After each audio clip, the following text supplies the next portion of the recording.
Hey, poker peeps. In this video, I'm going to help you measure your results, your statistics, and win rate so you can improve your tournament play. The static image on the screen will play throughout the video, but at some point I'm going to talk about my updated tournament tracker, and I'll show you what that looks like as soon as I start talking about it. Okay, let's do this! Gambate! So if you're just new to poker, just started developing a database of hands, you only have 500 hands, you might not want to start measuring your stats and win rates just yet. I recommend anywhere past 1,000 hands, preferably when you get to 2,000, 5,000, 10,000 or greater hands. But like 1,000 is a bare minimum, I think. So if you only have 500 hands in your database, get to work, play a lot more, reach that 1,000 hand threshold. Once you get to your 1,000 hands, and that might only take you like 20 tournaments, just depending on the number of hands you get in a tournament. Once you get there, it's time for you to start going through your database within Poker Tracker 4 and start recording your results, your statistics, and your win rates. So I made my transition from live poker to online poker years and years ago, and one of the things that I love about online poker is that I can use a program like Poker Tracker 4 to actually build a database of all my hands so I can see my results. I can actually see the way I play different hands, approach different spots. I can see where I'm losing, where I'm making money, all that stuff. And the reason why I truly love utilizing Poker Tracker 4 in online poker is because you can only improve what you measure. That's an old maxim that an old manager of mine at the restaurant taught me, and it's absolutely true. An important part of any profitable poker journey, or heck, just running a restaurant, right? You must regularly record your statistics, your win rates, your profits, your losses, your return on investment, all that stuff in just various situations. You got to figure out where you're making and losing money. Now, when you find these numbers, this information gives you critical insights into your tendencies, how your studies are affecting your play, and where your areas of opportunity may lie. So let's take a look at my updated tournament tracker. And once again, you can get this totally free for yourself. smartpokerstudy.com/tournament tracker. One word, tournament tracker. So I have my tracker broken up into 3 different sections. And actually, before that, at the very top of the tracker, a very important idea that you got to keep in mind, you can only improve what you measure. Drill that into your head. Your job in poker from this point forward, especially as an online player, is to record these numbers, the overview or the results numbers, the statistics, and the win rates. You want to record them at least once a month, preferably once every maybe 100 tournaments or once every 5,000 hands. I mean, just do it on a regular basis because, like I said, this opens your eyes to your areas of opportunity. So if we're looking at the tournament statistics and win rates tracker, it's broken up into 3 sections. The top section is an overview section. This is where you're going to record numbers like the total buy-in that you've paid over the time frame, your currency won. So for example, maybe your total buy-in is $1,000, let's just say, and your currency won, you've won $200 or $1,200 total, but maybe you've made $200 in profit. Awesome, you're a winning player, but seeing these numbers right here just verifies how much you're winning, how effective your play, how effective your strategies are actually to making you money. Within the overview section, you also record your number of tournaments, your in the money percentage, and Poker Tracker 4 gives these numbers to you super easy. You don't have to do any kind of calculations at all. The return on investment percentage as well, your number of cashes you want to record as well. If you played 400 tournaments and only cashed 20 times, generally tournament players or tournaments pay out the top 10%. If you played 200, you only cashed what was the numbers that you played 400 and cashed 20. Wow, you're not even cashing at that 10% rate. You definitely have some things to work on. Now within the overview section right here, you're going to also find spots where you can record your first place, second place, and third place. Now here's the thing with these. They're really useful if you're a heads-up sit-and-go player, a 6-max sit-and-go player, a full ring sit-and-go player. But if you're a tournament player, it's not really useful. So you can use this portion of the tracker for something else if you'd like.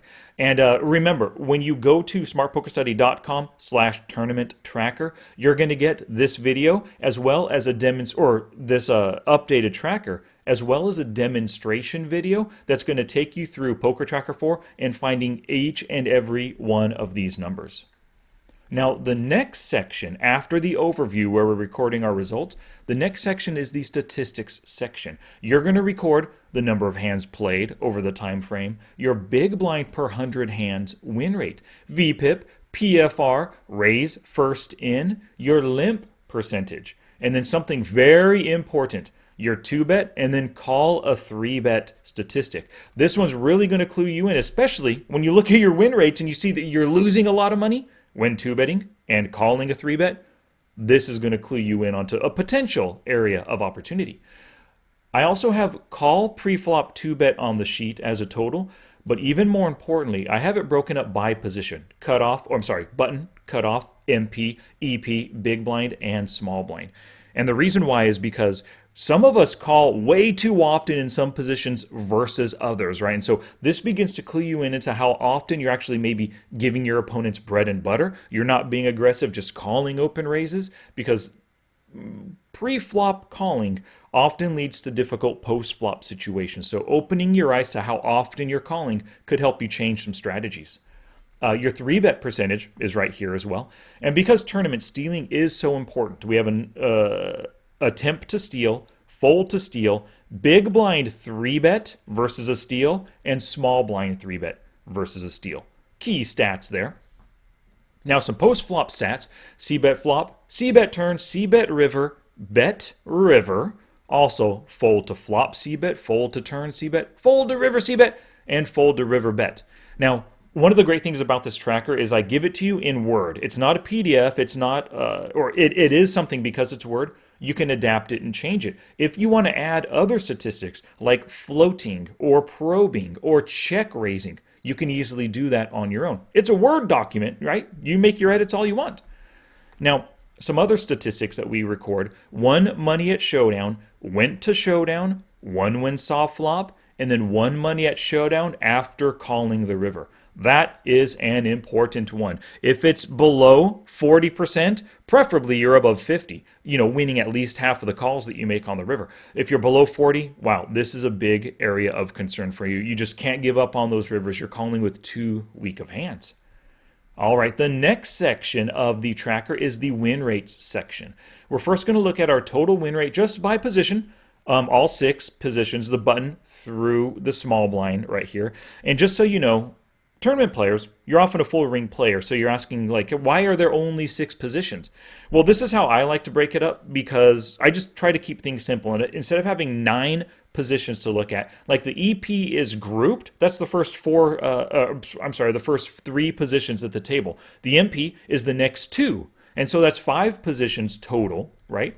3 in the MP, or 3 in the EP, 2 in the MP, and then the cutoff, the button, the small blind, and the big blind are all 1 position each, giving you all 9 positions right here. So that's how I like to do it. Like I said, Word document, you can change it and have all 9 positions. Totally up to you. Now, there's another part here for your win rates with positional play. So within Poker Tracker 4, you can go through your hands and see the hands where you saw the flop in position against your opponents. As you know, position equals power. The more hands you play in position, the easier it is to bluff, the more value you can get out of your opponent. You can pot control by checking behind. You get to see what they do before you have to act. I mean, in position is great. So I always like to see my students and myself how many hands I saw the flop in position and my win rate when in position. Quite often, your win rate when in position is going to be much greater than your win rate when not in position. And the reason why I like to record these and show my students is that it kind of builds that intrinsic understanding of the importance of position. And when they see that they're only getting their in position percentage of hands, maybe 40%, but their win rate is 120 when they're in position, and their win rate is 22 when they're not in position, and they're seeing not in position 60% of the time, this is going to clue them into the fact that, hey, I need to be seeing the position, or I'm sorry, I need to be seeing the flop way more often in position. So they're going to strive to get it up to 40, 50, 60%, whatever it is that they can do, or whatever they can achieve seeing it in position. Because if you can bump up from seeing the flop in position 40% of the time, but you can make it 45 and still keep that 120 big blinds per 100 hands win rate, you're doing really good. You're improving that profitability and your chances of building chips and then getting deeper into the tournament. All right, so now some other win rate specific leaks right here. So I have you recording your 2-bet pre-flop win rate, your 2-bet, and then call 3-bet, which I had mentioned earlier as being a very important one to focus on because it's a common leak.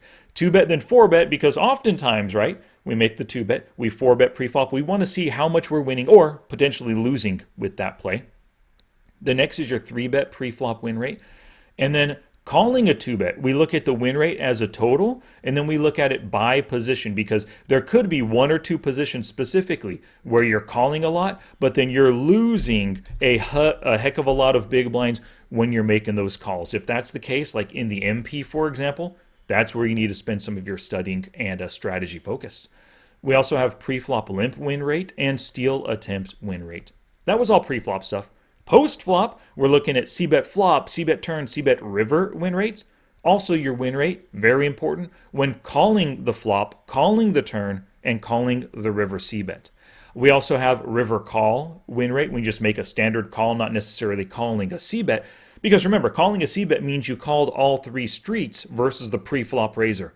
Sometimes it goes check, check on the flop and turn. Somebody bets river, and then you call. So you want to differentiate. Just call river here.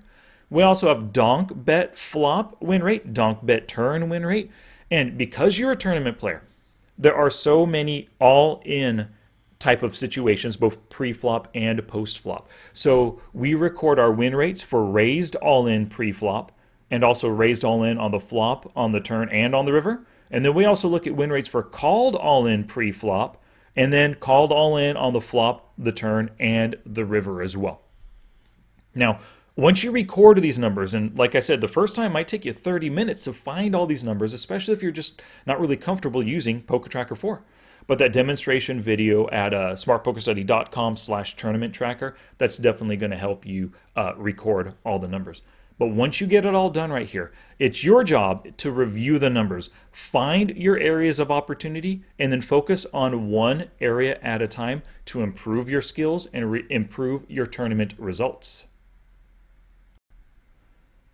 So if you haven't done so already, go to smartpokerstudy.com/tournament tracker right now to download the updated tournament tracker, watch the demonstration video, record all of your numbers, both the results, or all 3, the results, the statistics, and the win rates, and then work to improve those areas of opportunity.